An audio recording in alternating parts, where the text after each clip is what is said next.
আমাদের মুসলমানরা কোনোদিন বিজেপিকে ভোট দেবে না, কারণ আমরা এটা পরিষ্কার জানি বিজেপি মনে হচ্ছে মুসলমানদের একদম কাট্টার দুশ্মন। আমরা গাদ্দার মনে করি বিজেপিকে। আর আমরা মিঠিয়াপুরুষের মানুষ নিজের পাথর দিয়ে মাথায় মেরে মাথা কুচলে দেবে, কিন্তু তারপরেও বিজেপিকে ভোট দেবে একদম 100%। অনেক কাজ আছে যেগুলো আমি একটা একটা করে গুনিয়ে দেখিয়ে দিতে পারি যে উনি ওনার কাজকে একদম ফেলিয়ার। একটা সাতগড়ার ছেলে আমার মতো ইয়ং, এই 27-28 বছর বয়স হয়তো হবে আনুমানিক বলছি, তাকে ভুল ইঞ্জেকশনে মারা যায়। একটা 700 টাকা রোজগারের জন্য একটা মুটিয়া গ্রাম থেকে এসে একটা পাবলিক গ্যাদারিংতে হাটের এতটা জ্যামের জন্য মারা গেল। দেখো, যেই ফটোটা অ্যাকচুয়ালি বানিয়েছে ওটা এআই থেকে বানিয়েছে, আমার ফেসটাও তো তেমন বোঝাও যাচ্ছে না। ওনার ফেস দেখবে, ওনার ফেসটাকে দেখবে যে সার্জারি করা হয়েছে এই ভোটে দাঁড়ানোর জন্য। ওটা ওনার ব্যক্তিগত ব্যাপার, কিন্তু কেন করা হয়েছে? ভোটে দাঁড়ানোর জন্য ওনার ফেসকে সুন্দর ইয়ং দেখানো হয়েছে। এতে যদি কারোর সমস্যা হয় কিছু করার নেই, আর এতে কারোর গায়ে লাগলেও আমার কোনো যায় আসে না, কারণ আমি কোনো মানুষকে ভয় পেয়ে বা এতে চুপ করে থাকবো না, থাকার চেষ্টাও করবো। আমি যেখানে জব করতাম সেখানে যেদিনকে ভিডিওটা ছাড়বো, ভিডিওটা ছাড়ার আগেই আমি একদিন আগে চলে এসেছি ওখান থেকে। আমি জানি যে ভিডিওটা ছাড়লে এরকম কিছু হতে পারে। এটা আলহামদুলিল্লাহ আমি আগে থেকেই ভেবে রেখেছিলাম। তো যখনই আমি ওখান থেকে চলে আসি, ভিডিওটা ছাড়ার পরেই একদিন পরেই ওখানে 5 জনে গিয়ে আমাকে মারার হুমকি দেয়। কমেন্টে বলছে কি, একবার জিতে যাক তারপরে তোমাকে দেখাবো। তার মানে কি আমাকে মারার চেষ্টা করছে।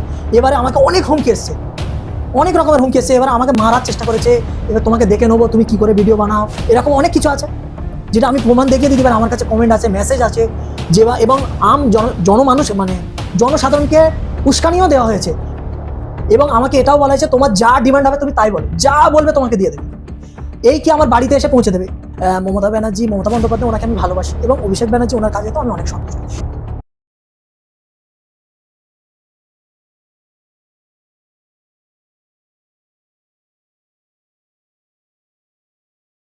নমস্কার, ওয়েলকাম টু ডিপ ড্রাইভ। আশা করি আপনারা সবাই ভালো আছেন। আজকে আমরা যেই জায়গায় এসে উপস্থিত হয়েছি সেই জায়গাটার নাম হচ্ছে মিঠিয়াপুরুষ, আপনারা সবাই চেনেন। কিন্তু আজকে যেই মানুষটার সঙ্গে এসে আমরা উপস্থিত হয়েছি, শাহিদ ভাই, তিনি হঠাৎ করে এইখানে একটা প্রচণ্ডভাবে কন্ট্রোভার্সির মধ্যে জড়িয়ে পড়েছেন। আমরা ওয়েলকাম জানাচ্ছি শাহিদ ভাইকে। শাহিদ ভাই কেমন আছেন? আলহামদুলিল্লাহ, আল্লাহর রহমতে অনেক ভালো আছি, বা আপনাদের দোয়ায় সবার জন্য ভালো আছি। তো এই যে হঠাৎ করে তোমাকে নিয়ে একটা বড় কন্ট্রোভার্সি পুরো ফেসবুক মিডিয়া জুড়ে, এটা হলোটা কি হঠাৎ করে? হলো বলতে, গত 15 বছর ধরে আমাদের এখানে যিনি এমএলএ আছে, আমাদের এখানে যেসব জনগণ আছে তারা কোনোদিন তার বিষয়ে কোনোদিন কথা বলেনি। তো হঠাৎ করে এই সব সমস্যা নিয়ে কোনোদিন কোনো মানুষ কথা বলেনি। আমি যখন এই সব বিষয় জানার চেষ্টা করি, জানতে যখন দেখি আমাদের যিনি প্রতিনিধি আমাদের মিঠিয়াপুরুষের জন্য কিছু কাজ করেনি, সেই বিষয় নিয়ে তাদের সত্যটা আমাদের মিঠিয়াপুরুষের জনগণের সামনে যখন তোলার চেষ্টা করলাম, তারপর থেকে যত রকমের সমস্যা ক্রিয়েট হলো। মানে আমি যখন ওনার যেসব কাজ, উনি 15 বছর আমাদের এখানে এমএলএ আছে, এমএলএ থাকাকালীন কোনো কাজ আমাদের এখানে করেনি। তো এই সব কথাগুলো যখন পাবলিকের সামনে যখন আমি তোলার চেষ্টা করলাম বা তুলে ধরলাম, তারপরে যেই রকমের সমস্যাগুলো আমার কাছে এসছে সেটা আমি ছাড়া কেউ জানে না। তোমার কি মানে খালেক মোল্লা সাহেবের সাথে কোনো সরাসরি নিজস্ব পার্সোনাল শত্রুতা আছে যে হঠাৎ করে তুমি এরকম একটা ভিডিওর জনরাতে গেলে পলিটিক্সের বিষয় নিয়ে? দেখুন, প্রথম কথা হচ্ছে ওনার সাথে আমার কোনো পার্সোনাল দুশ্মনী নেই। আলহামদুলিল্লাহ, আমি ওনাকে ব্যক্তিগত মানুষ হিসাবে ভালোবাসি, কিন্তু ওনার কাজ নিয়ে আমি সন্তুষ্ট না। উনি 15 বছর ধরে যেইভাবে উনি ওনার কাজটা করেছে, আমি ওনার কাজ দেখে সন্তুষ্ট না, এবং আমাদের মিঠিয়াপুরুষের মানুষও সন্তুষ্ট না। অনেক কাজ আছে যেগুলো আমি একটা একটা করে গুনিয়ে দেখিয়ে দিতে পারি যে উনি ওনার কাজকে একদম ফেলিয়ার। মানে 15 বছরের উনি যে এমএলএ ছিল, একদম ফেলিয়ার এমএলএ। যেমন মনে করুন রাস্তাঘাট, গোটা মিঠিয়াপুরুষ ঘুরে দেখবে রাস্তাঘাটের সবচেয়ে জঘন্য অবস্থা। আমাদের মিঠিয়াপুরুষের সবচেয়ে বড় মেরুদণ্ড হচ্ছে আমাদের মিঠিয়াপুরুষের হাট। একটা সাইকেল দোকান থেকে নিয়ে বড় ব্যবসায়িক পর্যন্ত প্রতিটা মানুষের পেট চলে হচ্ছে সেই হাট নিয়ে। হাটের অবস্থা দেখো বেহাল। উনি 15 বছর এখানে যখন এমএলএ আছে, এই 15 বছরে আমাদের মিঠিয়াপুরুষের হাট নিয়ে কি কাজ করেছে? আমার প্রথম প্রশ্ন হচ্ছে ওনার কাছে, এই 15 বছরে আমাদের মিঠিয়াপুরুষের হাট নিয়ে কি করেছে? যেখানে প্রতিটা মানুষের পেট জুড়ে আছে, সেই হাট নিয়ে উনি কি সুবিধা দিয়েছে, বা আমাদের হাটের উন্নতির জন্য কি কাজ করেছে? এটাই হচ্ছে আমার ওনার সবথেকে বড় সমস্যা। আমার ওনার প্রতি এইটাই সবচেয়ে বড় এলিগেশন। কেন উনি কাজ করেনি 15 বছর ধরে? কি করছিল এতদিন ধরে? তো এবার তাহলে 15টা বছর হয়ে গেল, উনিই তো ভোটে দাঁড়ান এখানে যত সময় নেই, তাহলে ওনাকে মানুষ জিতিয়ে আনছে কেন যদি কিছুই না করে থাকে? দেখো, জিতিয়ে আনছো বলতে আমাদের মিডিয়া বুরুজের যত মানুষ আছে, জনগণ আছে, তারা এই 15 বছর ধরে তারা সত্যি বলতে আমাদের এই পলিটিক্স নিয়ে অতটা সিরিয়াস ছিল না। মানে তারা ভাবে যা হচ্ছে চলুক, কোনো সমস্যা নেই, আমরা খাচ্ছি যাচ্ছি, আমাদের হাট বাজার ভালো চলছে, ব্যাস এটা নিয়েই তারা এসেছিল। কিন্তু তারা জানে না যে একটা সমাজকে সুন্দর করতে গেলে একটা পয়সাওয়ালা মানুষ সুন্দর করতে পারবে না। শুধুমাত্র নিজেকে সুন্দর করতে পারবে, কিন্তু সমাজকে সুন্দর করতে পারবে। এই সমাজকে সুন্দর করতে গেলে একটা প্রতিনিধি সমাজকে সুন্দর দিশা দেখাতে পারবে। তো যখন আমাদের মিডিয়া বুরুজের মানুষরা একদম সচেতন ছিল না মিডিয়া বুরুজের কাজ নিয়ে বা এই সমস্যা নিয়ে, বা যেই সব আমাদের পলিটিক্স নিয়ে একদম সিরিয়াস ছিল না, তারপর থেকে এই সব জিনিসগুলো যখন আমি সামনে তুলে ধরলাম, তারপরে সে বুঝতে পারলো যে এতটা বড় সমস্যা আমরা যেগুলোকে একদম নজরআন্দাজ করে রেখেছিলাম বা যেগুলোকে আমরা একদম খেয়ালই করিনি। এই মধ্যেই তোমার একটা ভিডিও তুমি বলেছিলে যে তোমার অল ইন্ডিয়া ওয়াইড ব্যান করে দেওয়া হলো। ভিডিওটা থেকেই মনে হয় তোমার কাছে অনেক রকমের থ্রেট আসে এবং অনেক রকমের কথাবার্তা ছড়ায় যে তোমাকে দেখে নেবো এবং অনেক কিছু। ভিডিওটাতে এমন কি বলেছিলে? ভিডিওতে আমি ওটাই বলেছিলাম যেটা আমাদের মিডিয়া বুরুজের মানুষের দরকার, প্রয়োজন, যেই কাজগুলো উনি 15 বছর এমএলএ থাকাকালীন কোনো কাজ করেন সেইগুলো তুলে ধরেছিলাম। এমন কোনো মহামারী না, আমি ওর মধ্যে কোনো রকম গালাগালি করেছিলাম না, ওনাকে কোনো অপমানজনক কথা বলেছিলাম, কিছু বলেনি, নর্মাল কথা। উনি আমাদের হাটের জন্য কোনো কাজ করেনি সেটা বলেছিলাম।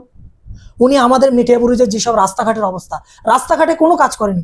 হুবাহু পুরো গোটা মিডিয়া বুরুজ মানে জুড়ে দেখবে জাম, এত জ্যামের খারাপ অবস্থা। মানে আমাদের মিডিয়া বুরুজ মানুষ একটা এখান থেকে আমাকে বাস স্ট্যান্ড বা এখান থেকে বটতলায় যেতে গেলে শুধুমাত্র 5 মিনিট লাগে। আমাদের জাম এতটা জ্যামের মানে সিচুয়েশন, এতটা রাস্তাঘাটের খারাপ জ্যামের কারণে আমরা সেখানে যাচ্ছি কোথায়? ওখানে 5 মিনিটের রাস্তা আমাদের লেগে যাচ্ছে 20 মিনিট, আধা ঘন্টা, সে আমাদের সময় নষ্ট হচ্ছে। তো আমি ওইগুলো যদি জনসাধারণের সমস্যাগুলো মানুষের সামনে তুলে ধরি, সেগুলো ওনার যদি অসুবিধা, সেটা ওনার ব্যক্তিগত ব্যাপার। আমাদের কি জনসাধারণের সমস্যাগুলো তুলে কেন ধরবো না? এটা হচ্ছে গণতান্ত্রিক অধিকার, প্রতিটা মানুষের ফ্রিডম আছে। আমাদের সমস্যাগুলো আমি তুলেছি, তুলবো, আর আগামীকালে তোলার চেষ্টাও করব। এতে যদি কারোর সমস্যা হয় কিছু করার নেই, আর এতে কারোর গায়ে লাগলেও আমার কোনো যায় আসে না, কারণ আমি কোনো মানুষকে ভয় পেয়ে বা এতে চুপ করে থাকেনি, থাকবো না, থাকার চেষ্টাও করবো না। এরই মধ্যে তার মধ্যে আবার জানা গেল হঠাৎ করে যে তোমাকে নাকি বিজেপি থেকে টাকা দেওয়া হয়েছে এবং তুমি নাকি বিজেপির সাথে হাত মিলিয়েছো, এরকম একটা খবর ছড়িয়েছিল। দেখো, যেই ফটোটা অ্যাকচুয়ালি বানিয়েছে ওটা এআই থেকে বানিয়েছে, আমার ফেসটাও তো তেমন বোঝাও যাচ্ছে না। মানে আমি প্রথমে যখন আমার কাছে ফটোটা আসে, আমি তখনও দেখে আমি বুঝতে পারিনি যে এটা কে।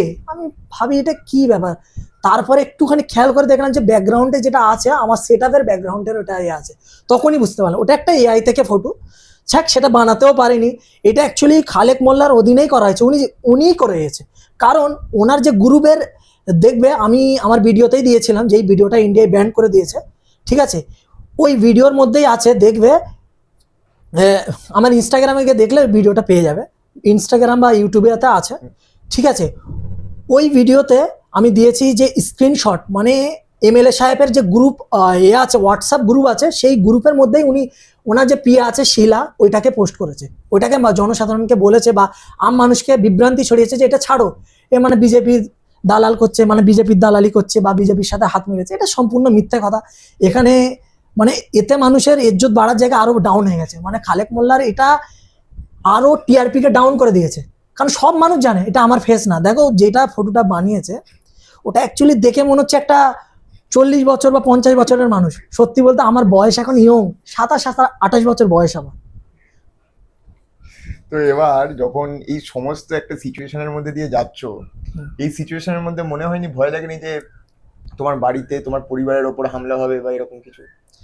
দেখো, প্রথম কথা হচ্ছে যে হামলার কথা বললে, আমি যেখানে জব করতাম সেখানে যেদিনকে ভিডিওটা ছাড়বো, ভিডিওটা ছাড়ার আগেই আমি একদিন আগে চলে এসেছি ওখান থেকে। আমি জানি যে ভিডিওটা ছাড়লে এরকম কিছু হতে পারে, এটা আলহামদুলিল্লাহ আমি আগে থেকেই ভেবে রেখেছিলাম। তো যখনই আমি ওখান থেকে চলে আসি, ভিডিওটা ছাড়ার পরেই একদিন পরেই ওখানে 5 জনা গিয়ে আমাকে মারার হুমকি দেয়। এবং আমাদের ওখানে যে অফিসের স্টাফ ছিল তারাও আমাকে বলেছে যে এরম এসছে, তারা বলছে নাকি আমি মসজিদের বদনাম করছি বা এলাকার সমাজকে করছি, সমাজে বিভ্রান্তি সৃষ্টি করছি। কি বিভ্রান্তি সৃষ্টি করি? আমি তো বলছি টাইম কিয়ামত পর্যন্ত দিলাম, খালেক সাহেব বলো বা যে কেউ আমার ভিডিও একটা দেখিয়ে দিক যে আমি সমাজকে গোমরা করেছি বা সমাজে কোনো রকমের বিভ্রান্তি সৃষ্টি করেছি, একটা দেখিয়ে দিন, একটা দেখিয়ে দিন। দেখাতে পারবে না, কিন্তু তারা মানুষকে ভুল বুঝিয়ে আমাকে মারতে চলে গেল। কেন? আমি জনসাধারণের হয়ে কথা বলেছি বলে তাই। এবারে আমাকে কমেন্টে বলছে কি, একবার জিতে যাক তারপরে তোমাকে দেখাবো। তার মানে কি আমাকে মারার চেষ্টা করছে। এবারে আমাকে অনেক হুমকি এসছে, অনেক রকমের হুমকি এসছে। এবার আমাকে মারার চেষ্টা করেছে, এবার তোমাকে দেখে নেবো তুমি কি করে ভিডিও বানাও, এরকম অনেক কিছু আছে যেটা আমি প্রমাণ দেখিয়ে দিতে পারি। আমার কাছে কমেন্ট আছে, মেসেজ আছে, যে এবং জনমানুষ মানে জনসাধারণকে উস্কানিও দেওয়া হয়েছে। এটা উস্কানি দেওয়া হয়েছে কারা? এমএলএ এর অধীনে, এমএলএ এর যারা মানুষ আছে মানে খালেক মোল্লার অধীনে যারা কাজ করে, তারাই পাবলিকে ফেসবুকে উস্কানি দিয়ে বলছে যে একে যেটাই পাবে সেখানে মারো। এটা কত বড় কাজ ভাবতে পারো। যিনি সমাজের জন্য কাজ করছে তাকে সরাসরি মারার হুমকি দিচ্ছে, মানুষকে উস্কানি দেওয়া হচ্ছে। কিন্তু এই সমাজেরই মানুষেরা তো বলছে যদি খালেক মোল্লাকে ভোট না দিই, মানে তৃণমূলকে ভোট না দিই, তাহলে তো বিজেপি চলে আসবে। তাহলে তো বলছে যে তুমি সরাসরি না করেও অন্যরকম ভাবে বিজেপিকে সমর্থন জানাচ্ছ। ঠিক আছে, যে বিজেপি চলে আসবে, এটা তো গত 15 বছর ধরে সেম কথা আমাদের এখানেই বলা হচ্ছে যে তৃণমূলকে না ভোট দিলে বা খালেক মোল্লাকে না ভোট দিলে এখানে বিজেপি চলে আসবে। আমি প্রথমে একটা জিনিস ক্লিয়ার করে দিই, আমাদের মেটিয়াপুরে যে ভোটের সংখ্যা, আমাদের মেটিয়াপুরে যে এসআইআর হওয়ার পরে প্রায় আনুমানিক 2,35,000 ভোট এখানে। তার মধ্যে 30,000 ভোট হচ্ছে আমাদের যারা বাঙালি হিন্দু আছে, তার মধ্যে 30,000 ভোট আছে আমাদের মানে বাঙালি হিন্দু 35,000 থেকে 40,000 আছে, এর বেশি নেই। তারপরে আমাদের এখানে আছে যেটাকে হিন্দুস্তানি বলা হয়, ঠিক আছে, সেই কমিউনিটির আছে হচ্ছে নন ওস্তাগার আর কি। নন ওস্তাগারের আছে হচ্ছে 40,000 ভোট। তারপরে 40-40-80,000 ভোট। প্রায় আমাদের মিটিয়াপুরুজে 1,15,000 ভোট শুধুমাত্র ওস্তাগার ভোট। আমাদের মুসলমানরা কোনোদিন বিজেপিকে ভোট দেবে না, কারণ আমরা এটা পরিষ্কার জানি বিজেপি মনে হচ্ছে মুসলমানদের একদম কাট্টার দুশ্মন। আমরা গাদ্দার মনে করি বিজেপিকে। আর আমরা মিটিয়াপুরুজের মানুষ নিজের পাথর দিয়ে মাথা মানে মাথায় মেরে মাথা কুচলে দেবে, কিন্তু তারপরেও বিজেপিকে ভোট দেবে একদম 100%। তো কিভাবে বিজেপি আসবে যেখানে 30,000 ভোট হিন্দু ভোট যারা আছে তারা দিতে পারে, 35-40,000 ভোট হয়তো সেখানে আমাদের 35,000 ভোট চলে গেল। বাকি আমাদের যেটা নন ওস্তাগার ভোট আছে, তারা নন ওস্তাগার, আমাদের মিটিয়াপুরের মানুষ ওস্তাগার ছাড়া কোনো মানুষকে ভোট দেবে না। যেখান থেকে মনে করুন যেখানে ভোটে দাঁড়িয়েছে আমাদের কংগ্রেস থেকে ভোট দেবে না। মানুষ বলছে যে হ্যাঁ ভোট দেবে, প্রচারের মাধ্যম খুব ভালো করছে, কিন্তু আমাদের কংগ্রেসকে কেউ ভোট দেবে না। আমাদের মিটিয়াপুরের মানুষ কোনোদিন কংগ্রেসকে ভোট দেবে না। এবারে ওইখানে 40,000 ভোট চলে গেল, রয়ে গেল আমাদের ওস্তাগার ভোট 1,20,000 1,15,000 ভোট আছে। তো 1,15,000 বিজেপি কিভাবে আসবে? পুরো হিন্দু কমিউনিটি ভোট দিয়ে দিলেও 35,000 থেকে 40,000 ভোট বিজেপি পাবে। তো 40,000 ভোট বা 35,000 ভোটে আমাদের মিটিয়াপুরুষ কিভাবে জিতবে? এখানে জিততে গেলে মিনিমাম 65 থেকে 70,000 যে ভোট পাবে সে জিতে গেল, বা 60,000 ভোট পেয়ে গেলে জিতে গেল। কিভাবে বিজেপি আসবে? এগুলো হচ্ছে শুধুমাত্র জনসাধারণকে গুমরাহ করে নিজেকে একটা জায়গায় আনা, আর কিছুই না। এখানে বিজেপি কোনো মতেই আসতে পারবে না। তাহলে খালেক মোল্লাকে ভোট দিল না এবং বিজেপি তো এমনিতেই বলছে জিতবে না, তাহলে ভোটটা কাকে দেওয়া উচিত বলে তোমার মনে হয়? আমি আমার আগের ভিডিওতেও অনেকগুলো ভিডিওতে বলেছিলাম যে এই পরিস্থিতি অনুযায়ী আমাদের বেস্ট চয়েস হবে হচ্ছে সেটা হচ্ছে অ্যাডভোকেট মনিরুল ইসলাম, যিনি সিপিএম এর প্রার্থী হিসাবে এবারে ক্যান্ডিডেট হয়েছে। তো এর কারণ হচ্ছে একটাই, প্রথম কথা হচ্ছে উনি শিক্ষিত মানুষ। আমাদের মিডিয়াপুর যে এত বড় সমস্যা নিয়ে শিক্ষিত মানুষকেই দরকার, কারণ একটা শিক্ষিত মানুষই করতে পারে সুন্দর সমাজ, এটা আমি মনে করি। এবারে রয়ে গেল যে উনি ফিউচারে গিয়ে কী করবেন, ফিউচারের বিষয় আমি জানি না, তবে এই পরিস্থিতি অনুযায়ী ওনাকে আমার ঠিক মনে হয়েছে, তাই আমি আমার ব্যক্তিগত মত এটাই বলবো, বা মিডিয়াপুরের প্রতিটা মানুষকে এটাই বলবো যে তোমরা মনিরুল ইসলামকে ভোট দাও। ভোটকে এক জায়গায় করো, কারণ যিনি আমাদের খালেক মোল্লাকে আমার পছন্দ না, ওনার কাছ থেকে কোনো মিডিয়াপুরের মানুষ খুশি নয় এবং ওনার বয়স থেকেও খুশি নয়, কারণ ওনার বয়স দেখুন 81 বছর বয়স হয়ে গেছে। একটা মনে করুন 50 বছর বা 40 বছরের যে ইয়ং লিডার, উনি যেইভাবে দৌড়াদৌড়ি করে সমাজের জন্য কাজ করতে পারবে, আর একটা কি 81 বছরের মানুষ কি সমান হতে পারে? এটা লজিক্যালি কোনো মানুষ জানে যে পারবেই না। কারণ আরেকটা কথা বলে দিই এখানে, ওনার ফেস দেখবে, ওনার ফেসটাকে দেখবে যে সার্জারি করা হয়েছে এই ভোটে দাঁড়ানোর জন্য, ওটা ওনার ব্যক্তিগত ব্যাপার, কিন্তু কেন করা হয়েছে? যেটা সিরিয়াসলি করা হয়েছে, ফেস সার্জারি করে হ্যাঁ, ওনার ভোটে দাঁড়ানোর জন্য ওনার ফেসকে সুন্দর ইয়ং দেখানো হয়েছে, ঠিক আছে, ভালো কথা, ওনার ব্যক্তিগত ব্যাপার, উনি ওনার ফেসকে সার্জারি করতেও পারে, সুন্দর হতে পারে, কিন্তু উনি ওনার ফেসকে আরও তো ফেসেতে ওনার বডি পার্টে আরো অনেক জায়গা ছিল, কেন করলো না সার্জারি? যেমন হাত পা বা বডিতে যে কোনো পার্টস, ফেসকে কেন সুন্দর করলো? কারণ হচ্ছে ওনার ফেস হচ্ছে ওনার শরীরের সৌন্দর্য, তার জন্য করলো। তো আমাদের মিডিয়া বুরুজের সৌন্দর্য বা মিডিয়া বুরুজের ফেস হচ্ছে মিডিয়া বুরুজের হার্ট। মিডিয়া বুরুজের ফেসের জন্য উনি 15 বছর কি করেছে? নিজের ফেসকে তো সুন্দর করে নিল, তো মিডিয়া বুরুজের ফেসের জন্য একবারও ভাবলো না? এইটাই হচ্ছে আমার প্রশ্ন, যে নিজের ফেসকে এত সুন্দর দেখানোর জন্য, ভোটে দাঁড়ানোর জন্য সুন্দর করে নিল, আর আজ এই 15 বছরে আমাদের মিডিয়া পুরুষের ফেসের কথা চিন্তা করলো না? তাকে বৃদ্ধা রেখে দিল, নিজে সিয়ং হয়ে গেল। এইটা কি ধরনের লজিক? তো এরই মধ্যে বলেছিলে যে যখন তুমি সমস্ত ভিডিওগুলো সার্কুলেট করছো, তোমার ভিডিও প্রচন্ড ভাবে শেয়ারও হচ্ছে, শুধু মিডিয়া বুঝে লেখা বলে না, অল ওভার ওয়েস্ট বেঙ্গলও শেয়ার হচ্ছে।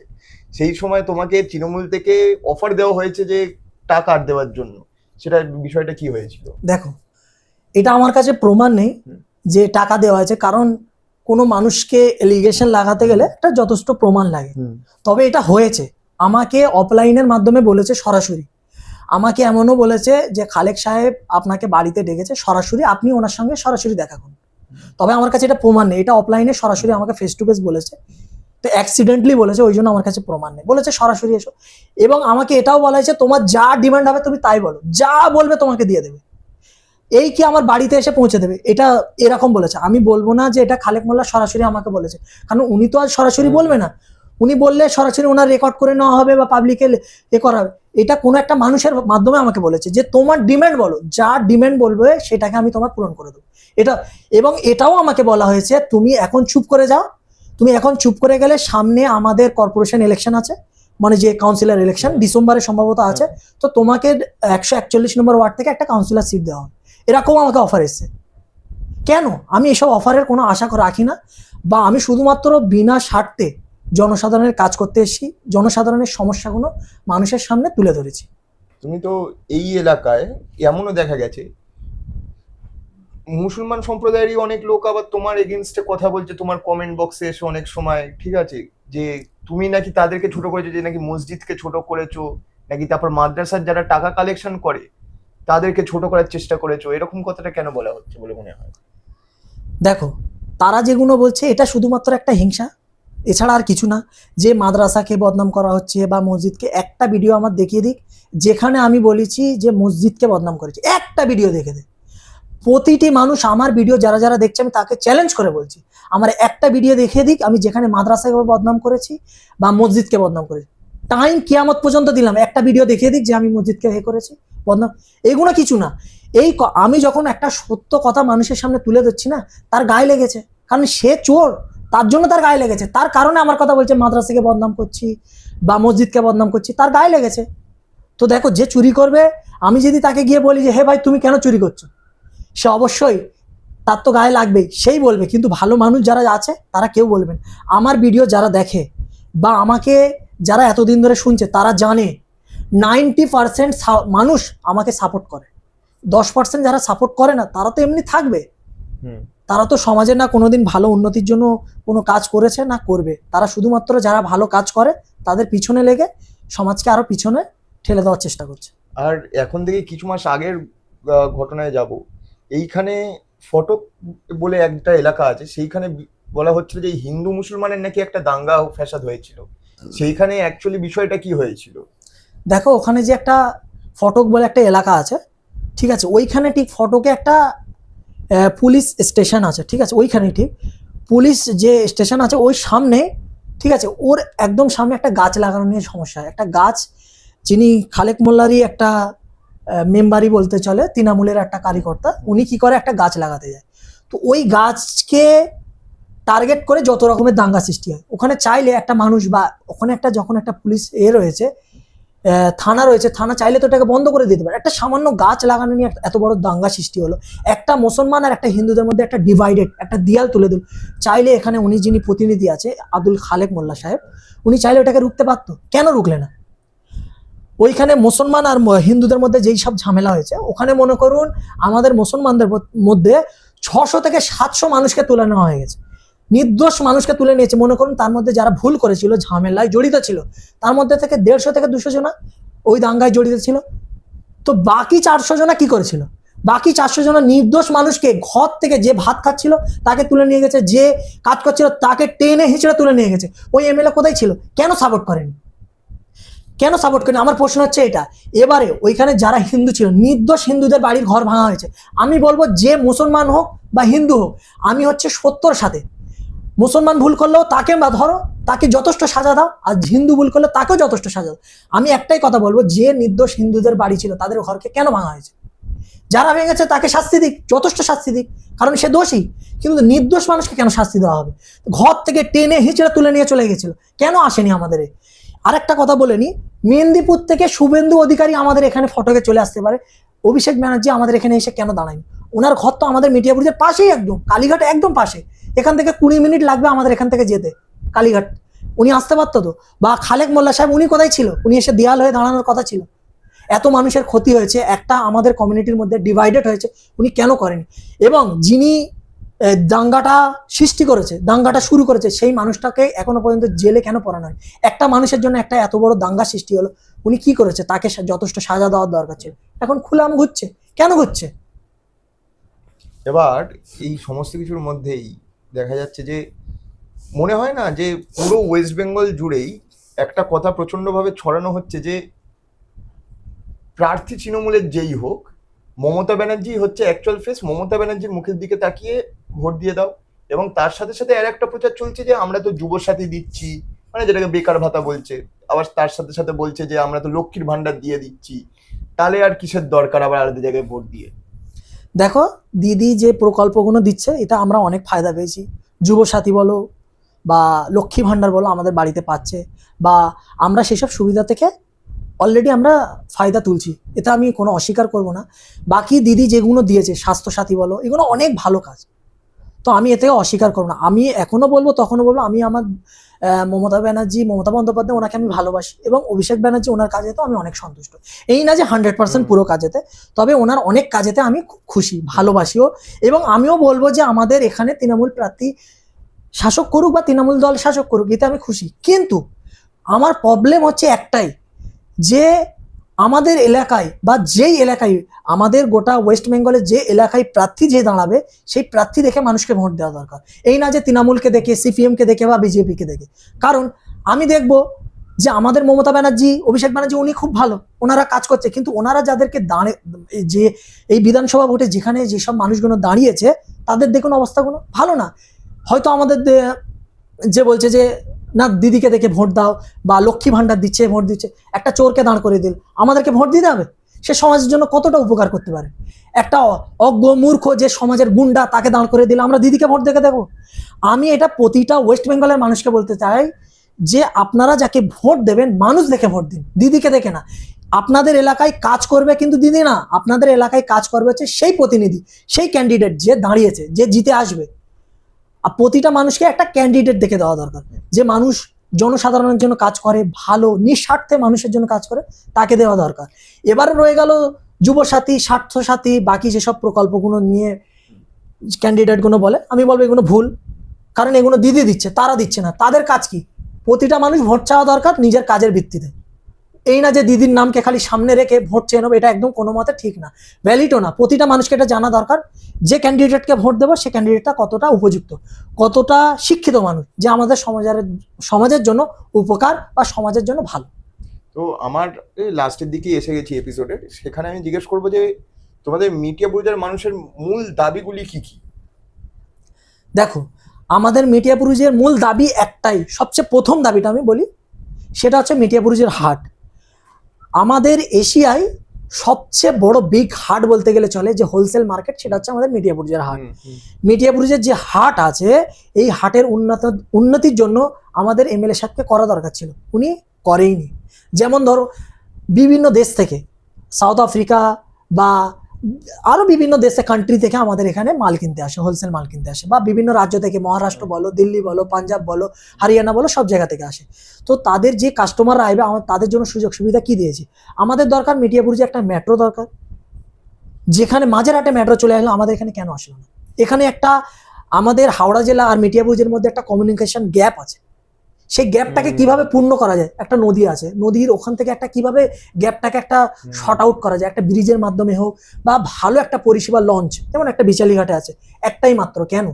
এখানে লাখ লাখ মানুষ ব্যবসা করে, সেই সব সুবিধাগুলো দিলে আমাদের যেমন রাস্তাঘাটের অবস্থা, আমাদের এখানে রাস্তাঘাট খুবই জঘন্য, আজকের কাজ করছে কালকের খারাপ হয়ে যাচ্ছে। এই রাস্তাঘাটের আমাদের প্রথম দাবি, আমাদের মিডিয়াপুরুষের যেমন হাট মালিক যারা আছে, পার্কিং ব্যবস্থা একদম নেই।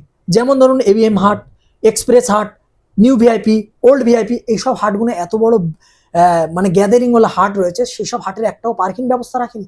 আমাদের এমএলএ সাহেব কিছু বলে না, কেন বলে না? মনে করুন এইসব হাটগুলো শুধুমাত্র চলছে, উনি নিশ্চয়ই কোনো ফায়দা নিচ্ছে। একটা পার্কিং ব্যবস্থা করে দিলে হাটের অনেক উন্নত হতে পারে। এই হাটকে কিভাবে উন্নত করা যায় বা হাটের পার্কিং ব্যবস্থা কিভাবে উন্নত করা যায়, রাস্তাঘাট হাট চলছে, রাস্তার সাইডে দেখুন বড় বড় ট্রান্সফার লাগিয়ে দিয়েছে, যেসব ট্রান্সফারগুলো মানে গাড়িটা মাল নিয়ে যায়, লরিগুলো কেন দাঁড়িয়ে আছে? ওনার অফিসের সামনে এইভাবে লরিগুলো দাঁড়িয়ে আছে। আর সমস্যা কারা? আমাদের জনসাধারণ, আমাদের মিডিয়াপুরুষের মানুষের সমস্যা হচ্ছে। এইসব সমস্যাগুলো আমাদের যারা নেক্সট এমএলএ হয়ে আসবে তাদেরকে দেখা দরকার। এটা হচ্ছে আমাদের মিডিয়াপুরুষের দাবি। রাস্তাঘাট, আমাদের মেট্রো, কিভাবে আমাদের যেসব কাস্টমারগুলো মিডিয়াপুরুষে ব্যবসা করতে আসে, মাল কিনতে আসে, তাদেরকে কিভাবে সুবিধা দেওয়া যায়, বা একটা গেস্ট হাউস এমন করা দরকার যেখানে তারা একটা সহজে নিরাপত্তায় থাকতে পারে, বা ডিসকাউন্ট, সুন্দর একটা হবে, সুন্দর রোড হবে, বা আমাদের যারা আছে ওখানে মন্ডল পাড়া বলো, এবিএম হাটের যেসব এলাকা আছে, ওখানে যদি কোনো মানুষ মানে মারাও যায় বা কোনো মানুষ অসুস্থ হয়ে যায়, সেখানে বেরোতে পারবে, বিকল্প কোনো রোড নেই, মানে হাসপাতালে নিয়ে যেতে যেতে মানুষ মারা যাবে, এত জ্যাম হয় ওখানে, কোনো বিকল্প রোড নেই। সেরকম একটা বিকল্প রোড দরকার, বা ট্রেন লাইন, বা রাস্তাঘাটের যেসব সমস্যা আছে এগুলো মানুষকে, ড্রেন আজকের খুলছে, লাইটের সমস্যা, এইগুলো অনেক সমস্যা আছে। যেরকম আমাদের বদরতলা হাই স্কুল বা আমাদের লাইব্রেরি, বটতলা লাইব্রেরি স্কুল, সেখানে দেখুন সায়েন্স আর কমার্সের কোনো সাবজেক্ট নেই, সায়েন্সের কোনো সাবজেক্ট নেই, এগুলোকে দেখা দরকার। আমাদের বটতলা, কারবেলা, যেসব তোমার কি বলে, আমাদের চটকাল বাস স্ট্যান্ডে যেটা জ্যাম, বাজারের অবস্থাগুলো, এখানে একটা ট্রাফিকের একটা সুন্দর ব্যবস্থা করা দরকার। আমাদের বাস স্ট্যান্ডে একটা, বদরতলা বাস স্ট্যান্ডে একটা আছে, মদের দোকান আছে, তার আমাদের স্কুলের সামনে বাচ্চারা স্কুলে যায়, সেখানে আমার একটা ভিডিও বানিয়েছিলাম। সেখানে আমাদের বোনেদের স্কুলের সামনে মদের দোকান, সেখানে বোনেরা অনেক সমস্যা দেখা দেয়, সেই মদের দোকানকে বন্ধ করা দরকার। তো এইগুলোই সামান্য একটা জিনিস, সরকার চাইলে সব পারবে। এই 15 বছরে কিছু করেনি, উনি যেসব কাজগুলো দেখিয়েছে সেসব কাজগুলো একদম ফালতু। বাকি আমাদের নাদিয়াল হাসপাতাল আছে, সেগুলো শুধুমাত্র করেছে, ডেকোরেট করেছে। দেখুন আজকের গিয়ে আপনি এখন গিয়ে দেখুন সব ভেঙে ভেঙে ঝরে পড়ছে। অনেক ছেলে, একটা 7 গড়ার ছেলে আমার মতো ইয়ং, এই 27-28 বছর বয়স হয়তো হবে আনুমানিক বলছি, তাকে ভুল ইঞ্জেকশনে মারা যায়। তার পরিবারের জন্য উনি জনসাধারণের প্রতিনিধি হয়ে কি কাজ করেছে?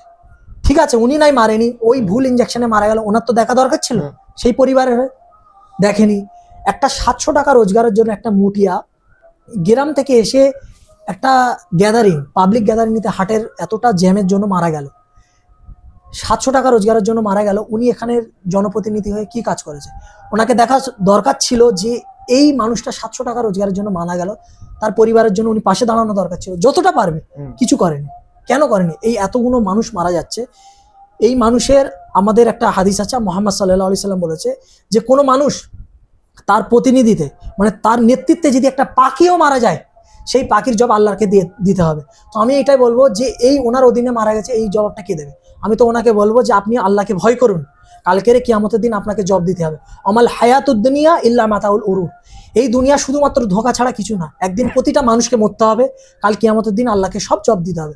তো আমিও তাকে বলবো, বা যে নেক্সট এমএলএ হয়ে আসবে, আপনি এই জনসাধারণের কষ্টগুলো এসে দেখুন, তাদের সমস্যার পাশে থাকলে অবশ্যই আমরা খুশি হব, বা আমাদের মিডিয়াপুরুষের মানুষ খুশি হবে। আমার এবারেই শুধুমাত্র শেষ প্রশ্ন, সেটা হচ্ছে যে ভোটের আর মাত্র 3-4 দিন বাকি। তুমি মিডিয়াপুরুষের সমস্ত মানুষদেরকে, হিন্দু, মুসলিম, খ্রিস্টান নির্বিশেষে, কি মেসেজ দিতে চাইবে? আমি মিডিয়াপুরুষের মানুষদেরকে একটাই কথা বলতে চাই, যে দেখুন, কোনো মানুষকে অন্ধ বিশ্বাস করবে না, যে যে যেটা বলবে সেটাকে মেনে নেবে, এটা করবে না। প্রতিটা জিনিস যুক্তি সহকারে, প্রমাণ সহকারে মানুষকে গ্রহণ করুন।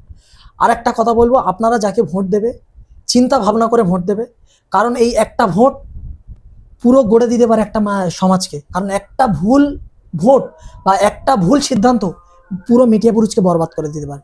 আপনারা যখন কাউকে ভোট দেবে নিজে চিন্তা ভাবনা করে দেবে। এখানে হিন্দু মুসলিম খ্রিস্টান কেউ না, আমরা সবাই ভাই ভাই। আমরা একসাথে হয়ে এমন মানুষকে ভোট দিই যিনি আমাদের মিডিয়াপুরুষের উন্নয়নের জন্য কাজ করবে এবং আমাদের বোনেদের জন্য কাজ করবে এবং আমাদের মিডিয়াপুরুষের যেসব সমস্যার জন্য কাজ করবে। আমি প্রতিটা মিডিয়াপুরুষের মানুষকে বলবো, দেখো এখানে বিজেপি আসতে পারবে না, ইম্পসিবল। কারণ এখানে হিন্দু ভোট শুধুমাত্র 35 থেকে 40,000 ভোট, আর এর আগের ইলেকশনেও দেখা গিয়েছে মাত্র 31,000 বিজেপি ভোট পেয়েছে। আমাদের মুসলমান কেউ বিজেপিকে ভোট দেবে না, কারণ আমরা এখনো বলছি, খোলাভাবেই বলবো যে আমরা বিজেপিকে মুসলমানদের গাদ্দারি মনে করি। এটা কোনো শরম করার দরকার নেই, আর এতে ভয়ের কোনো আমার অসুবিধা নেই। আমাদের মিডিয়াপুরুষের মানুষ আপনাদেরকে একটাই কথা বলতে চাই যে এখানে বিজেপি আসতে পারবে না। এখানে পুরো হিন্দু যারা আছে তারা যদি পুরোটাই ভোট দিয়ে দেয় তারপরেও জিততে পারবে না। এখানে হয়তো বেশি বেশি ভোট পেলে 35,000 ভোট পাবে বিজেপি, আর 35,000 ভোটে বিজেপি আসা ইম্পসিবল। এবারে রয়ে গেল আমাদের কংগ্রেস থেকে যিনি দাঁড়িয়েছে ওনারও জেতা ইম্পসিবল। উনিও জেতা ইম্পসিবল। আমি একজন ওস্তাকার মানুষ হিসাবে বলছি, কারণ উনি জেতা এই কারণে ইম্পসিবল, উনি হচ্ছে নন ওস্তাকার। আর আমাদের মিডিয়াপুরুষের মানুষ ওস্তাকার কমিউনিটি ছাড়া কাউকে ভোট দেবে না। তো ওনাকে বেশি বেশি হলে যে আমাদের এখানে নন বেঙ্গলি যারা আছে তাদের হচ্ছে ভোটের সংখ্যা অনুমানিক ওই 35-40,000 ভোট পেলে 35,000 নন বেঙ্গলি পাবে, আর আমাদের ওস্তাকার থেকে বেশি বেশি হলে তিনি 5,000 থেকে 10,000 পাবে। তো এই 40,000 ভোটেতে জেতা ইম্পসিবল। আর রয়ে গেল 1,15,000 20,000 ভোটেতে হাত জিত হবে। তো আমি প্রতিটা বাঙালিকে বলবো, আপনাদের ভোটকে গুরুত্ব সহকারে বিজেপিকে না দিয়ে বরবাদ করবেন না, যে জিততে পারবে না। আপনাদের ভোট মনিরুল ইসলামকে দিন, যিনি জিতলে আমাদের সমাজের জন্য কাজ করতে পারবে।